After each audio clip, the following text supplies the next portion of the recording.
आज के इस विश्लेषण में सीधे मुद्दे पर आते हैं। अक्सर मौन या सन्नाटे को एक बहुत ही सुकून देने वाली चीज माना जाता है ना? बस शोर की अनुपस्थिति।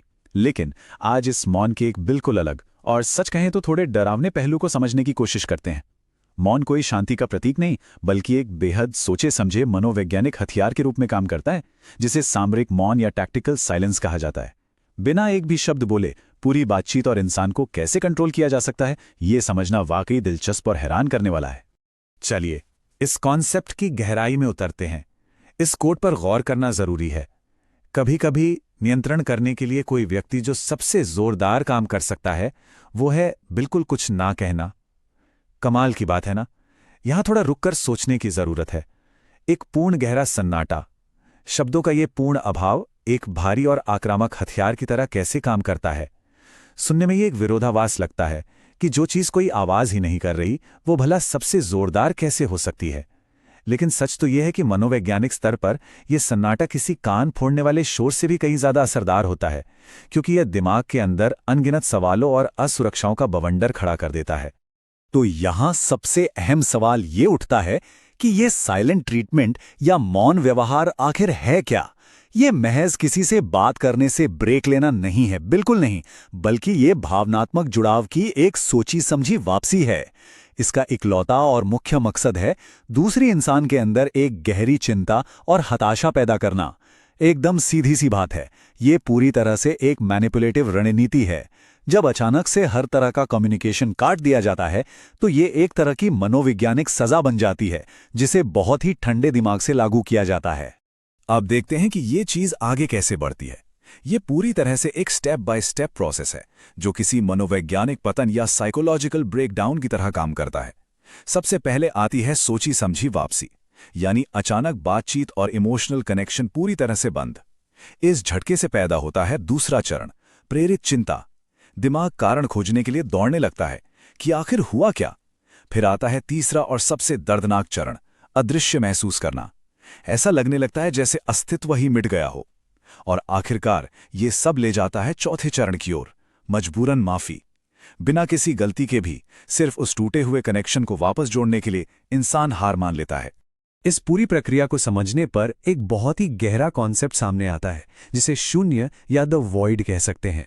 जब किसी को पूरी तरह से नजरअंदाज कर दिया जाता है तो उसके चारों ओर एक साइकोलॉजिकल शून्य बन जाता है। कोई रिएक्शन नहीं, कोई इमोशन नहीं, कोई वैलिडेशन नहीं। इंसान तो वैसे भी एक सोशल क्रीचर है। बातचीत और मान्यता तो बुनियादी जरूरतें हैं। जब वो मान्यता अचानक छीन ली जाती है तो ये शून्य एक बेहद अंधेरे और अकेलेपन से भरे पिंजरे जैसा महसूस होता है। सच तो ये है कि ये शून्य इतना गहरा होता है कि सीधा इंसान के आत्मसम्मान या सेल्फ रिस्पेक्ट पर वार करता है। और इस शून्य के अंदर जो फीलिंग्स पैदा होती हैं वो सच में बहुत भारी होती हैं। सबसे पहली फीलिंग होती है पूर्ण अदृश्यता की, मानो वजूद ही खत्म हो गया हो, कोई देख ही नहीं रहा। इसके साथ जुड़ती है अत्यधिक चिंता और हताशा, जो इतनी असहनीय हो जाती है कि आखिर में बस मजबूरन माफी के सामने घुटने टेकने ही पड़ते हैं। ध्यान देने वाली बात यह है कि ये माफी इसलिए नहीं मांगी जाती कि सच में कोई गलती हुई है, बल्कि सिर्फ इसलिए ताकि उस चुभने वाले सन्नाटे और शून्य को किसी तरह तोड़ा जा सके। ये बस कनेक्शन वापस पाने की एक हताश और बेबस कोशिश होती है। अब ये एक और दिलचस्प पहलू की ओर ले जाता है।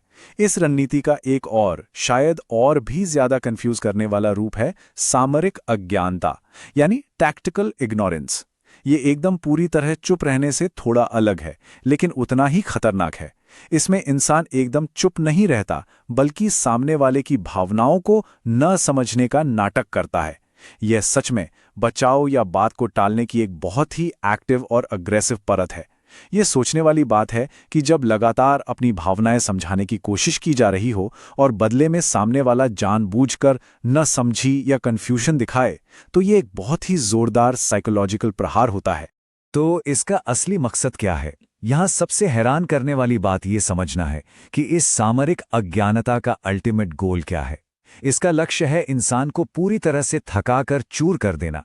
जब कोई लगातार अपनी बात समझाने की कोशिश कर रहा हो और उसे बार बार इग्नोर किया जाए या ना समझने का नाटक किया जाए, तो सारी एनर्जी ड्रेन होने लगती है। ये एक मलेशियस रणनीति है जिसका इकलौता मकसद मानसिक और भावनात्मक ऊर्जा को तब तक चूसना है जब तक कि सामने वाला बस हार न मान ले। इंसान बहस करना छोड़ देता है, भावनाएं व्यक्त करना छोड़ देता है और अंततः पूरी तरह से सरेंडर कर देता है। इस पूरे विश्लेषण का सबसे क्रूशियल हिस्सा इस भ्रम यानी इल्यूजन और वास्तविकता के बीच का फर्क समझना है। बाहर से देखने पर भ्रम ये होता है कि जो व्यक्ति चुप है वो कुछ नहीं कर रहा है, वो शांत है, पैसिव है। लेकिन रियलिटी इसके एकदम उलट है। ये कोई निष्क्रियता या पैसिविटी नहीं है, ये नियंत्रण की एक सोची समझी वास्तुकला है। चुप रहने और किसी को लगातार इग्नोर करने के लिए बहुत ज्यादा डिसिप्लिन और एनर्जी चाहिए होती है। ये एक बहुत ही एक्टिव और जानबूझकर उठाया गया कदम है जिसका सीधा सा मकसद है पावर इम्बैलेंस क्रिएट करना और अपना वर्चस्व या डोमिनेंस स्थापित करना। तो अब हम आ गए हैं इस एक्सप्लेनर के अंत में और एक बहुत ही गहरा सवाल सामने आता है, क्या मौन हमेशा एक पिंजरा बना रहेगा? इस तरह की रणनीतियों को समझना ही इनसे आज़ाद होने का सबसे पहला और ज़रूरी कदम है। यह पहचानना बहुत ज़रूरी है कि मौन हमेशा शांति का प्रतीक नहीं होता, यह एक हथियार भी हो सकता है।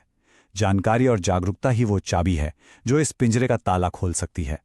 ऐसी मनोवैज्ञानिक रणनीतियों को समझना और उनसे निपटना सीखना एक लगातार चलने वाली प्रक्रिया है, क्योंकि यह सोचने वाली बात है कि जब मौन का ये असली और डरावना रूप एक बार समझ आ जाए तो क्या ये कभी दोबारा किसी को कंट्रोल कर सकता है? शायद नहीं।